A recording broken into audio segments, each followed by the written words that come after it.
And I sit here in front of you now, I'm about to turn 30.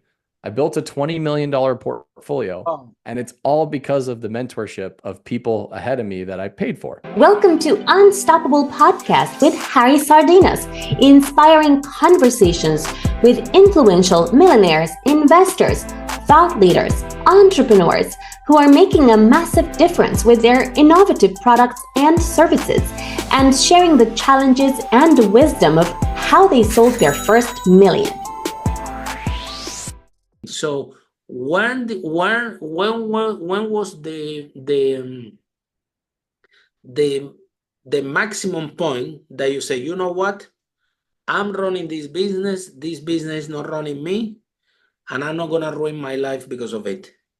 So when you said I have enough, I'm on charge, and I'm doing this to be happy, I'm doing this to be healthy, I'm doing this to be wealthy, I'm doing this because I deserve it, I'm not doing this to be stressed out, I'm not doing this to have strange people knocking at my door and everything. When do you make that switch? What happened? I would say it was for me, I can very vividly remember the time that it happened. I, unfortunately, it was when I had to let an employee go. And it's painful, no? Yeah, the reason why it was so painful is because she meant good. And she had been with me for 2 years as we had built this. And she started as an Airbnb cleaner. And she was awesome. She was an awesome Airbnb cleaner. And then she started turning units for me. And she's like, I do that too. So then she bid it. And she was like more cost effective than anyone else. And so then she did it. And she did it fast. And I was like, wow, Amazing, yeah. This girl's incredible. And so then eventually, as I started a property management company, I hired her and she became a property manager. And I said, hey, like instead of you having to work with your hands all the time, like now you can start to work with your head, because I know she was getting some carpal, tunnel in her thumbs, and I wanted to help her. And I saw potential in her because she, just had such a make it happen mindset. The problem was she didn't have a skill set to be a property manager. And then as I continued to add properties to my tool belt, she did not have the skill set to be a property manager, and I didn't have the skill set to be a good manager. And what that means is I didn't take enough time to really train her on everything. And I mean, the amount of time that it would have, it just, I failed. Like there was a point where I was like, hey, you need a computer for this. And so she bought her first computer, and then I taught her how to use I came over and I was like, okay, open up your browser. Didn't know what that was, right? Didn't know how to use the internet. And so the amount of training, basically what I did is I failed as a leader to put the right people in the right spot. And then I tried to pull up people that were not qualified with me as I scaled the portfolio.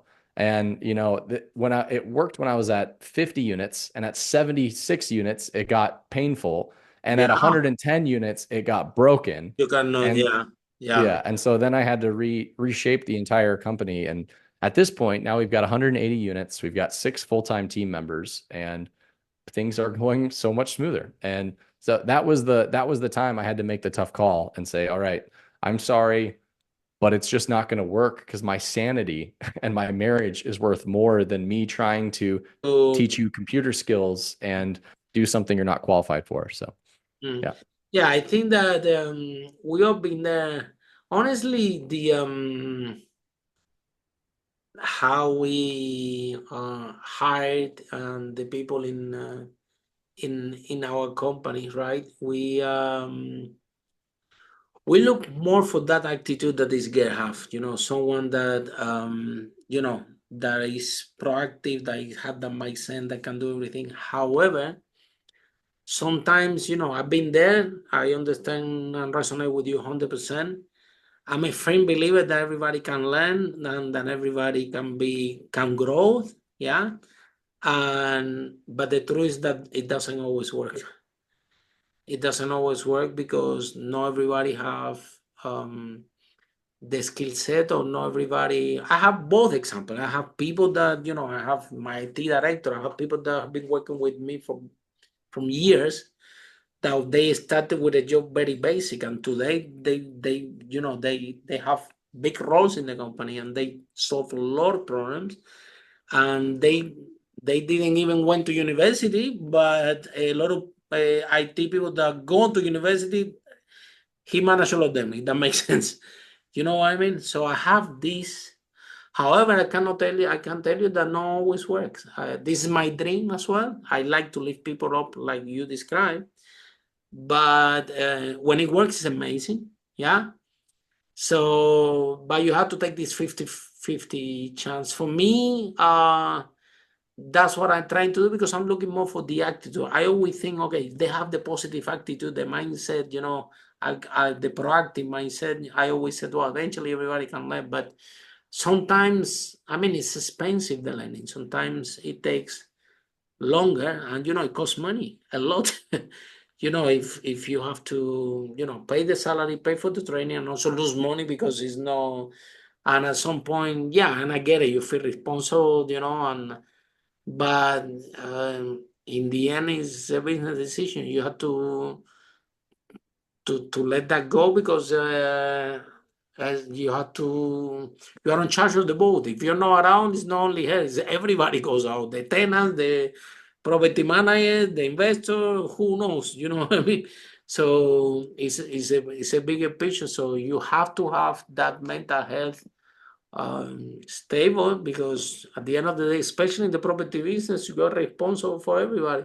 I remember back in the day when we have 177 tenants. It was a lot. I'm going to sleep and I'm thinking, oh my God, I'm responsible for all these people. I start to go out. Before, I used to go out and go to the clubs and drink and have fun. The more I grew the business, I didn't even want to go out. I was scared. I said, man, if I'm drinking here and one property, the heater is not working and the tenants are cold, or somebody call me with an emergency. So the more responsibility, the more the business grew, the more responsibility I get, the more my life started to change in a way that, we say, hey, we make $1 million, sounds amazing, but that million comes with a lot of responsibility attached to it. It doesn't come from the sky, you know what I mean? So, Yeah. Delayed gratification, right? Like responsibility is real. Everyone says they want the million. Like, do you actually want to pay the price, right? Because that exactly. means going to bed at night. That means not watching YouTube and not staying up late and not going to the clubs. Like, you're either everything that you say yes to, you're saying no to thousands more of Mhm. what you're having to give up. And so sometimes you have to subtract before you can add, because you got to give up that stuff to get what you want. Exactly. That million, like the people that say, no, I'm making $1 million, making 10 million. What? The more money they're making, the more responsibility they have. It goes proportional. It doesn't go, it goes together, one thing with the other one. Nothing wrong with that. I love it. Yeah, we have a lot of fun doing this property thing. And honestly, it's a good vehicle. That's the other question I want to ask you, Wyatt. Yeah, like I shared before, what are 1 out of 5, 1 out of 6 people that we interview in this podcast? We interview around 500 people. They are all property investors and property millionaires. So it could lead to the impression that it's very easy to make money in property and to become a millionaire in property, or to become a millionaire in tech. A lot of tech multimillionaires also have been interviewed in this podcast, 1 out of 5, 1 out of 6. But the truth is that it's not as easy as it sounds. Yeah. Of course, the fact that you see a lot of wealthy property entrepreneurs in this podcast, you might think, oh my God, it's really easy to make money in property. And it's not complex. However, this is the other side, right? It gets a lot of responsibility. You need to have a lot of skill sets. It's a lot of, how can I explain to you? If you make a mistake in other business, you lose 2,000, 3,000, 10,000. You make a mistake in property, you lose 50K like this, 100K or 200K, or you make one mistake and you can never get back in your life. Mhm. Depending on the size of the mistake. Don't have been there. Yeah. If I tell you a story, you cry. Yeah. Mhm. So, Yeah. like, so tell us a little bit, about what is the reality to be a successful property investor, a successful property entrepreneur. Is it really that easy like people think, or you really have to do the work? Yeah. So the first property I ever bought was a duplex, and I lived in one side and I rented out the other. I like that. And it's a great strategy when you're getting started because I was able to reduce my living expenses to zero from that. So great way to get your feet wet, right? The next property I bought it, I fixed it up, and then I rented it. And that one went good. The third property I bought, and at that point, I thought I was a genius. And No, just you by said the that you were way, the king of the world. Yeah. Oh, this right. is dangerous. Oh my God. Right. So then the third property, I'm like, what could happen? Right. So then I buy my third property. I call this the Purple Palace. So it was a purple house, a really crappy purple house that had been sitting vacant for a while. I bought it. I started working on it. I was doing the work after work hours. I was going out there to do the work. The city inspector came up to me and said, "Hey, what are you doing?" And I said, "I'm working on the property." What do you mean? "I'm bettering the community." He said, "Where's your permit?" I said, "What's a permit?" And so then he educated me on what a permit was and what a red tag was, which means he shut down the project and I had to pay 4 times more to renovate this house because I had to get licensed contractors to work on the house and pull the permits for it. So my rehab that I thought was going to be 2 months and cost me $20,000 took me 11 months and costed me $60,000.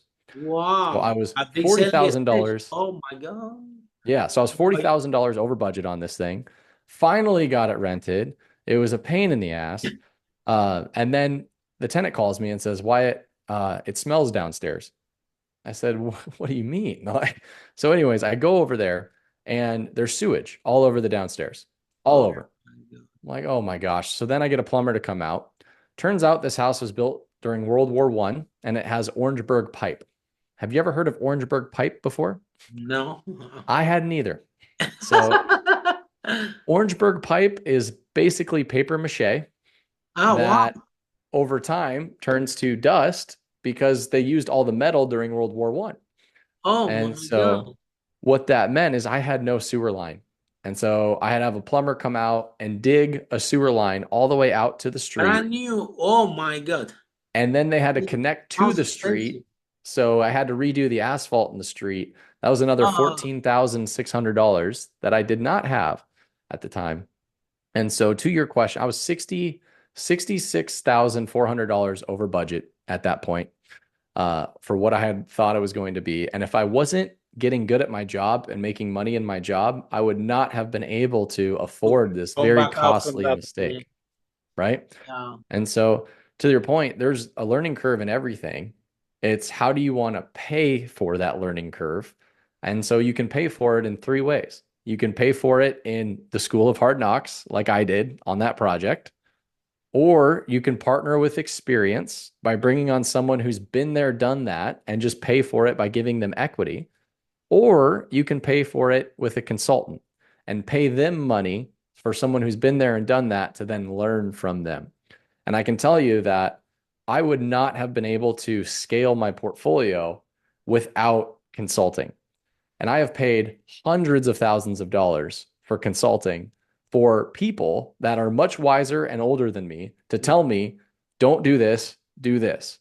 And I sit here in front of you now, I'm about to turn 30. I built a $20 million portfolio, and it's all because of the mentorship of people ahead of me that I paid for, right? And it's had a 2,300x return. So I would pay for it again in a heartbeat, and I still do to this day. Follow us for more interviews with world's most influential, audacious entrepreneurs that overcame challenges and adversity, providing you with the blueprint of how they sold their first million so you can grow your business exponentially.